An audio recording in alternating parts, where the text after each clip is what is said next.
mula sa number 1 Smart Dishwashing Paste. Tanggaling-galing mo!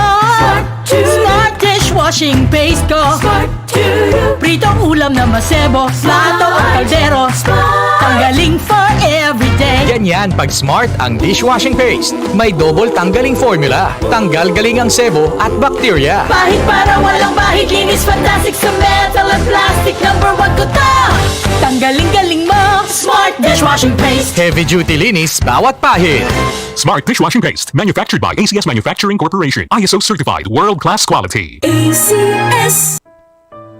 Pagbasa sa 10 kabanata ng Aklat ni Juan, ang talinhaga tungkol sa pastol, talata 1 hanggang 42. Pakatandaan ninyo, ang pumapasok sa kulungan ng mga tupa nang hindi sa pinto nagdaraan kundi umaakyat sa di dapat pagdaanan ay magnanakaw at tulisan. Ang tunay na pastol ay sa pintuan nagdaraan. Pinapapasok siya ng gwardya at pinapakinggan ng mga tupa ang kanyang tinig. Tinatawag niya ang kanyang mga tupa sa kanilang pangalan at inilalabas sa kulungan. Kapag nailabas na, siya'y nangunguna sa kanila at sumusunod naman ang mga ito sapagkat kilala nila ang kanyang tinig. Hindi siya sumusunod sa iba kundi patakbong lumalayo sapagkat hindi nila kilala ang tinig ng iba. Sinabi ni Jesus, ang talinhagang ito, ngunit hindi nila nauunawaan ang ibig niyang sabihin. Kaya't muling sinabi ni Jesus, pakatandaan nyo, ako nga ang pintuang dinaraanan ng mga tupa. Ang mga nauna sa akin ay mga magnanakaw at mga tulisan, ngunit hindi sila pinapakinggan ng mga tupa. Ako ang pintuan. Ang sinumang pumapasok sa pamamagitan ko ay maliligtas. Papasok siya't lalabas at makakatagpo ng pastulan. Dumarating ang magnanakaw para lamang magnakaw, pumatay at manira. Naparito ako upang ang mga tupa ay magkaroon ng buhay, ng isang buhay na masagana at ganap. Ako ang mabuting pastol. Iniaalay ng mabuting pastol ang kanyang buhay para sa mga tupa. Ang bayaran ay tumatakas kapag may dumarating na asong gubat. Iniiwan niya mga tupa palibhas ay hindi siya pastol at hindi kanya ang mga ito. Kaya't sinusunggaban ng asong gubat ang mga ito at binubulabog. Tumatakas siya, palibhas ay bayaran lamang at walang malasakit sa mga tupa. Ako nga ang mabuting pastol, kung paanong kilala ko ng Ama at siya kilala ko, gayon din naman kilala ko ang aking mga tupa at ako'y kilala nila. At iniaalay ko ang aking buhay para sa aking mga tupa. Mayroon akong iba pang mga tupa na wala pa sa kulungang ito. Kinakailangan sila'y ipasok ko rin at papakinggan naman nila ang aking tinig. Sa gayon magiging isa na lamang ang kawan at isa ang pastol. Dahil dito'y minamahal ako ng Ama sapagkat iniaalay ko ang aking buhay upang ito'y kunin kong muli. Walang makakakuha ng aking buhay kusa ko itong ibinibigay. Mayroon akong kapangyarihang ibigay ito at kuning muli.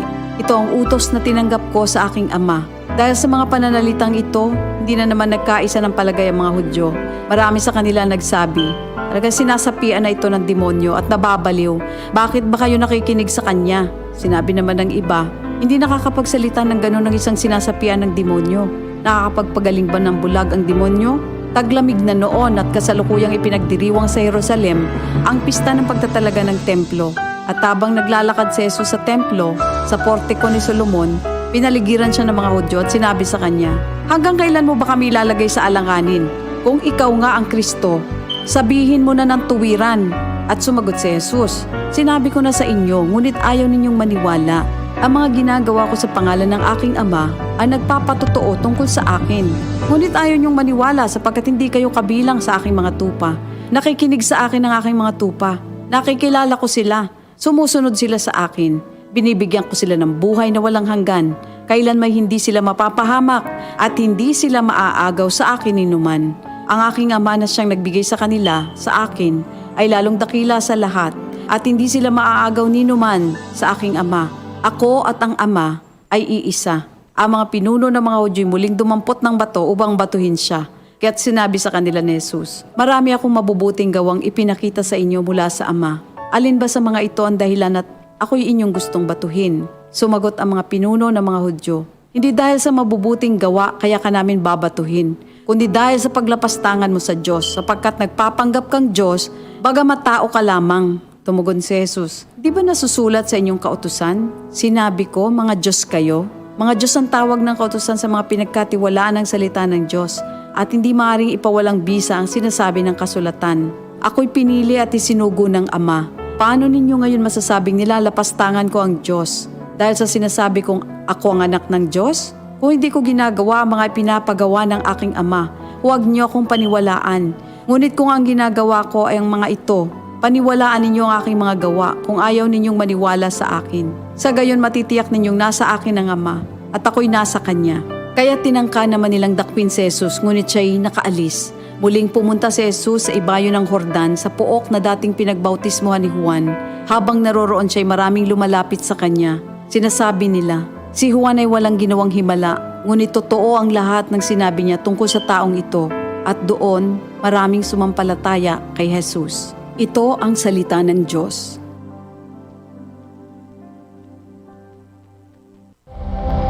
Ito ang DCXL News.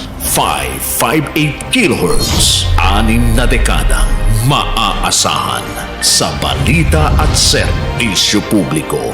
Ang himpilan ng RMN Network sa Mega Manila. Live sa radyo at online.